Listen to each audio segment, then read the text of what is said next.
안녕하세요. 김동섭입니다. 6월 27일 아침 시작하도록 하겠습니다. 오늘 새벽에 끝난 미국 시장은 상승 마감했는데요. 다우는 소폭 상승했고 나스닥은 0.45% 상승합니다. 미국 시장의 특징 중에 하나는 아마존이 시총 2조 달러를 돌파했다고 합니다. 미국에서 시총이 2조 달러가 넘은 기업들이 여러 개가 있죠. 그 중에는 3조 달러 넘은 것은 애플, 마이크로소프트, 엔비디아가 있고요. 2조 달러에서 이제 아마존이 있습니다. 한 개의 기업이 한 나라의 시총과 거의 비슷한 그런 흐름을 보이고 있는데요. 어쨌든 아마존이 또 시장의 방향성을 좀 유도했다, 이런 해석을 할 수 있고요. 엔비디아가 요즘 시장 방향성이 상당히 좀 중요했죠. 어저께 엔비디아가 6% 오르면서 그 전날, 그저께 6% 빠진 걸 회복하면서 시장을 좀 분위기를 형성하는 그런 모습이 있었는데요. 엔비디아는 기술적으로 좀 더 지켜봐야 될 것 같습니다. 또 젠슨왕도 주식을 72만 주나 팔았기 때문에 CEO나 임원들의 매도는 결국 문제가 되지 않느냐. 테슬라도 과거에 일론 머스크가 주가 오를 때 매도를 쳐서 제가 방송에서 와 주식의 귀신이다 이런 얘기를 제가 했었는데요. 그때 이후로 테슬라도 많이 흘러내렸거든요. 그렇기 때문에 엔비디아 오늘 하루 이틀을 보는 게 아니라 이 시간 이후로 시장의 흐름을 계속 지켜볼 필요성이 있겠다, 이런 해석을 할 수 있을 것 같고요. 미국에서는 오늘 기다렸던 것 중에 하나가 마이크론이죠. 마이크론 실적 발표가 있었는데요. 시간 외에서 있었습니다. 정규장 끝나고 발표가 있었는데요. 실적은 예상치를 웃돌았고요.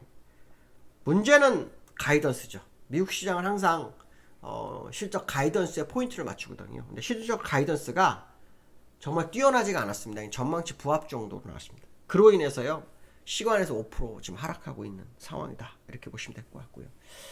미국의 전기차 업체 리비안이 독일의 폭스바겐으로부터 50억 불 정도를 유치했습니다. 그로 인해서 23% 폭등을 했는데요.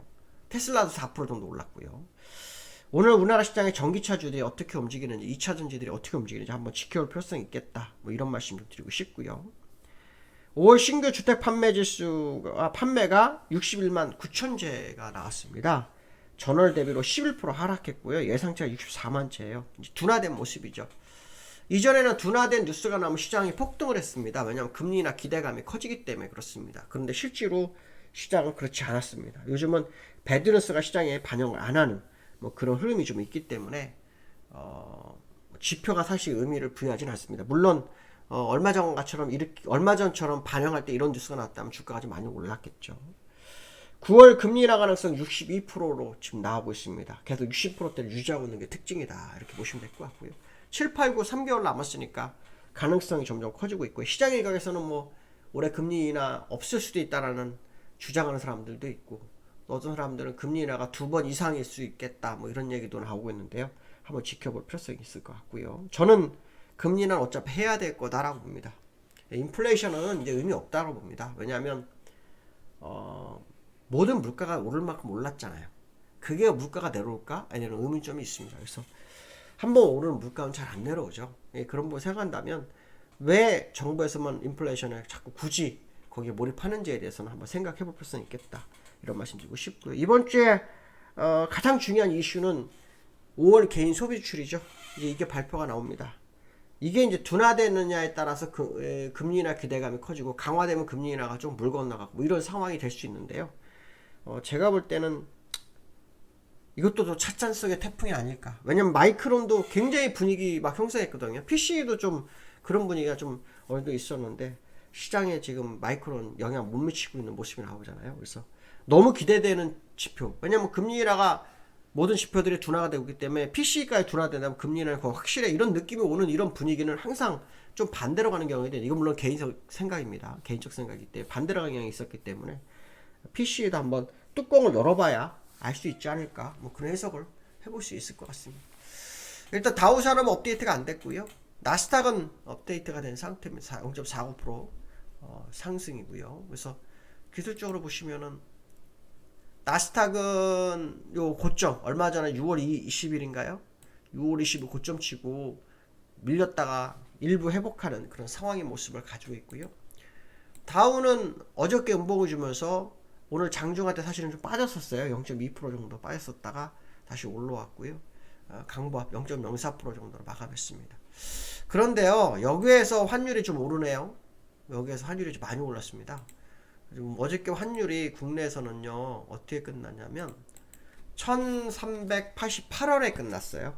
1388원에 끝났는데 여기에서는 원달러가 1393원까지 갔습니다. 1393원까지 95원까지 갔습니다. 그래서 적어도 한 7원 정도가 오른 상황이라 또 요 고점이 얼마입니까? 요게 1393원이잖아요. 요걸 돌파했었습니다. 그래서 오늘 본장에서 원달러가 이걸 돌파하는지도 또 시장의 관전 포인트가 될 것 같습니다. 우리나라 요즘 원달러는 주가 비슷한 흐름이 있지만 거기서 흔들리느냐 아니냐 뭐 거기에 따라서 방향성이 정해지는 그런 모습이 있었기 때문에 상승 중의 변화 뭐 이런 것도 확인해 볼 필요성이 있고요. 어저께 국내장 하이닉스가 6% 올랐죠. 전날 엔비디아가 6% 빠졌을 때 하이닉스가 하락하다가 멈추고 되돌려 세웠거든요.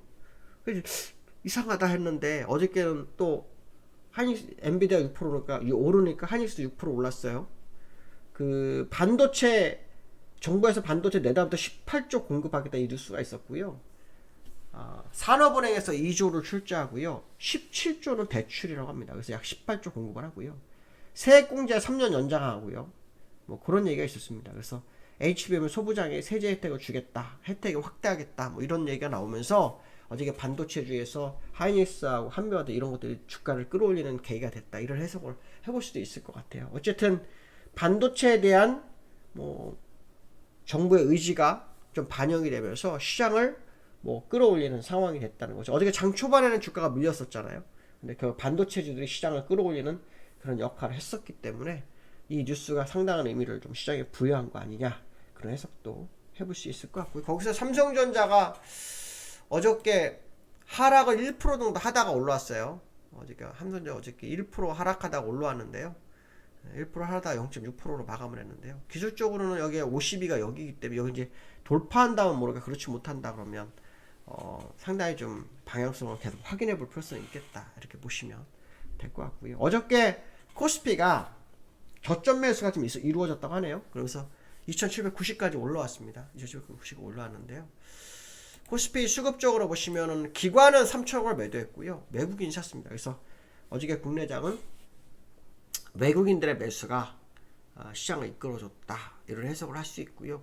기관들은 좀 이상한 매매를 하고 있습니다. 기관들은 뭐 6월 19일부터 매수가 됐는데 이게 매수한 자리가 주가에서 고점 부분이에요. 고점 부분인데 매수를 하더라고요. 그래서 무슨 의미인지 굉장히 의미를 좀 찾고 있는 과정이고요. 어제는 또 매도를 했어요. 그래서 약간 갈짓자 흐름을 보이는 거 현재 어떤 기관의 흐름이다 이런 해석을 봐야 될 것 같고요. 기관들이 끌어주지 않으면 국내 시장이 정말 크게 가기는 좀 쉽지가 않죠. 그렇지만 기관들의 움직임을 한번 계속 확인해 볼 필요성이 있지 않을까 뭐 이런 해석을 해볼 수 있고요. 그 다음에 그 코스피 차트를 좀 볼 필요성이 있는데요. 코스피를 보시면은 코스피는 지금 옆으로 5일선이 누워있는 상태죠. 오늘 되게 중요한데 오늘 5일선이 자동적으로 우하향으로 훅 기울거든요. 많이는 아니지만 기울입니다. 그래서 5일선이 자동적으로 우하향이 되는 이 상황인데 오늘 시장이 어떤 식으로 가는지를 봐야 되겠죠. 만약에 오늘 기관이 오늘 또 윗끌림 만기입니다. 윗끌림 만기는 또 사실 시장의 방향성을 다 알 수가 없죠. 다 알 수가 없습니다. 왜냐하면 이 윗끌림 만기는 말 그대로 이 일주일 옵션의 수익을 좌우하기 때문에 이게 일주일에 2번 있어요. 월요일, 목요일 둘 중에 하나는 좀 없앴으면 좋겠다는 생각이 드는데 왜냐면 월요일날 하고 목요일날 하니까 목요일날 끝나고 난다 하루 하고 난다 월요일날 다시 또 만기가 오잖아요. 그러니까 굉장히 만기가 많습니다. 그러다 보니 시장이 뭐 방향성이 없는 그런 흐름을 보이고 있는데요. 5일선이 우하향하고 있는 오늘 모습 요게 이제 시장이 어떻게 다가오는지 한번 지켜볼 필요성이 있을 것 같습니다. 오늘 여기까지 하겠습니다. 감사합니다.